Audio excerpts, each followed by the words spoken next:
Hi, I'm Alicia. Welcome to Gen Tales, where genealogy meets history. I want to start this video off by letting you know that this will be appearing both on Substack and YouTube with limited alterations, unlike my previous videos. And I want to apologize for the glare. I have to have notes or else I'll go off on a tangent, and you do not want that, and it would take me forever to edit out all of my little excursions. Today's video is about when self-reported facts can't be trusted, and you don't usually find out that they're inaccurate until you do other research. So that's why genealogists use multiple citations to back up a single fact. You can't just say, well, but it appears here, so therefore it's true.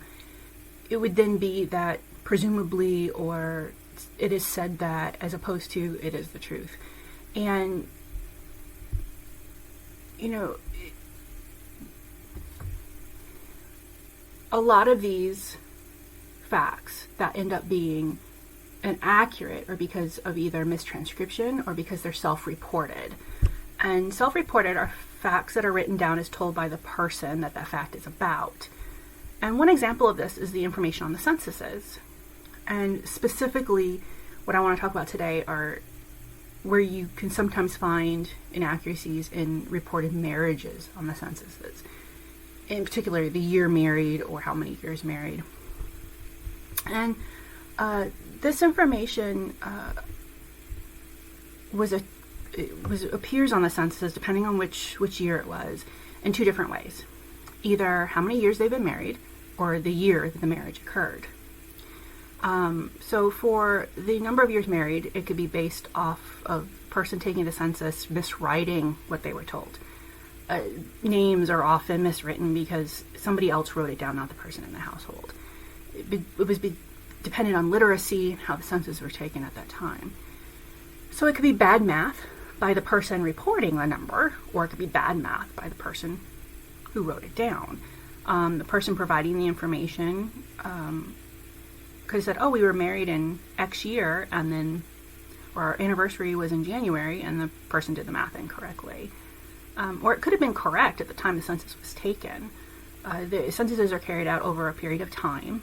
The National Archives reports that the 1870 census was intended to be carried out between June and September of 1870. So someone's anniversary in December would be 1 year behind on how long married when it appeared on the census asked in June. And then for the year of marriage being misreported, if it wasn't the person's first marriage, maybe they report the year of the first marriage as opposed to the current one that's on the census. Or maybe they lie to cover up that the child they're caring for isn't theirs. There were a lot of social things at play in the 1800s that you can take into consideration when looking at different numbers and wondering why. Some of these possibilities can't be sorted out by records. Sometimes you can still get a picture of whether their self-reporting can be trusted, but as to why it can't be or why there's an inaccuracy, sometimes you'll just never know. I recently ran across a great example of this while working on the Lincoln cousin lineage, and I'm hoping that lineage book will be done by the end of the year. I've said that for the last 2 years, and it's gotten very large, so I'm looking at possibly doing it as a couple of volumes. But I'll let you know about that as I get closer. So, my example, I was working on the children and grandchildren of Mary Lincoln, who married Thomas Wiggins. They lived first in New York, where his family was from, and then they moved back towards her family in Connecticut.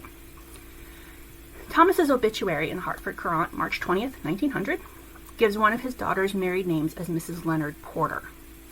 So you can follow my line of reasoning and not think I jumped ahead of myself. I'm going to kind of talk to you a little about how my reasoning went to find out who she was.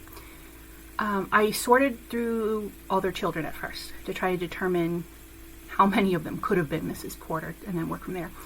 And from that work, I ended up pretty sure it was Ada, as the other son-in-law named was easy to track down. He had a less common name, an infamous death had appeared in newspapers, and there were other records. So I was fairly certain it was their daughter, Ada, or EA, as she had appeared on a census. And that inversion of the initials was done with all of the siblings, so it made sense that that family was actually them. So I looked for an Ada or Ada E, married to Leonard Porter in Andover, Connecticut, around 1900, and I found Addie. But whenever you find something like this, you want to try to find the wife's maiden name, just to make sure you're looking at the right Addie. On the 1900 census, they claim to have been married 28 years prior, so 1872.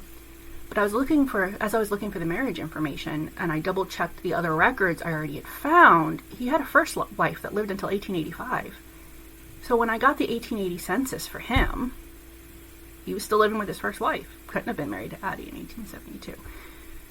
So I checked the 1910 census. And now Addie and Leonard had been married 24 years. So 1886, which is more in line with expectations if he had a wife until 1885. So which of these is an inaccurate reporting? Did I find the wrong person? There's a possibility, looking through more records, trying to find Porters, Addie Porters, Ada Porters. It seems that she was married previously to Edward Button, and he died in 1882. So the 1886 is highly likely the actual Porter marriage date. Leonard Porter's second marriage date was most likely 1886. And you see here, I moved off of concentrating on her and went to the husband. If I can delineate his life, I can find whether she's the right Addie I'm looking for, what the details are.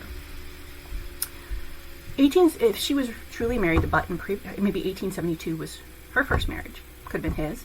Depends on who the reporter was. Now, the census taker did note it down for both of them, but it could be assuming if one spouse is a year, then it must be the others. And that was part of the problem with self-reporting on the census, is assumptions by a census taker who's just trying to get through all his work to get it done in that couple of month period. You figure in 1870, how many census takers, they had to go door to door, they had to get all this information, and they only had a couple months to do it.